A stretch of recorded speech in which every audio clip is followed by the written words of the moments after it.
আমি ধন্যবাদ জ্ঞাপন করছি।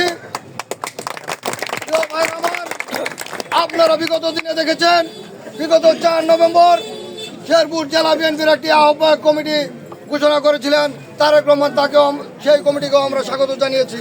কিন্তু পরক্ষণে আমরা দেখতে পেলাম এই জেলা বিএনপির নামে যে অপকর্ম শুরু হয়েছিল, তাতে করে বিএনপির মান সম্মান ক্ষুণ্ণ হওয়ার পথে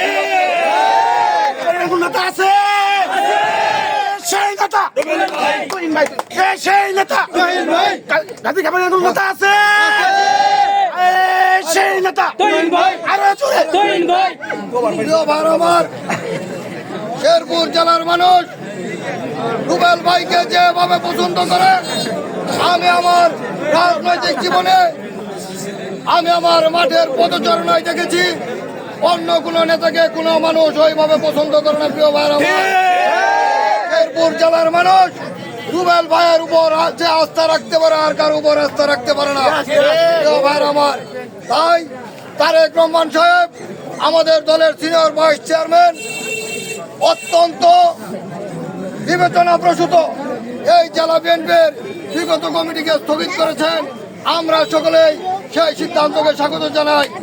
প্রিয় ভাইয়ের আমার, পাশাপাশি আমরা শেরপুর জেলাবাসী আমরা আগামী দিনে শেরপুর জেলার নেতৃত্বে আমাদের প্রিয় নেতা শ্রীবর্তী জুনাইগাজী আসনের সাবেক 3 বারের সংসদ সদস্য, জেলা বিএনপির সাবেক বিপ্লবী সাধারণ সম্পাদক, সাবেক সভাপতি, কেন্দ্রীয় নির্বাহী কমিটির সম্মানিত সদস্য, আগামী দিনে শেরপুর জেলা বিএনপির নেতৃত্বে আমরা তাকে দেখতে চাই।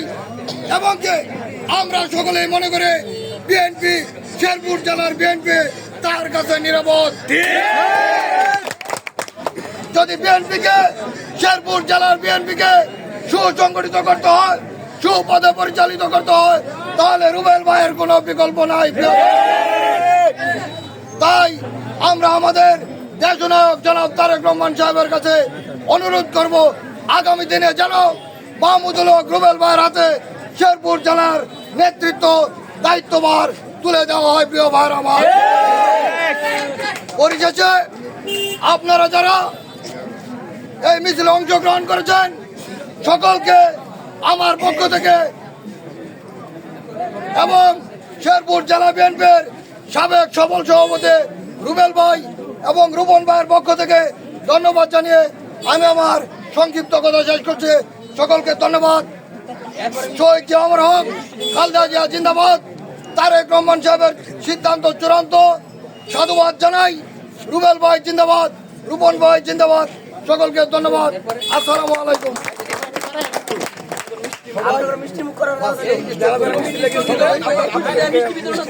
সবাই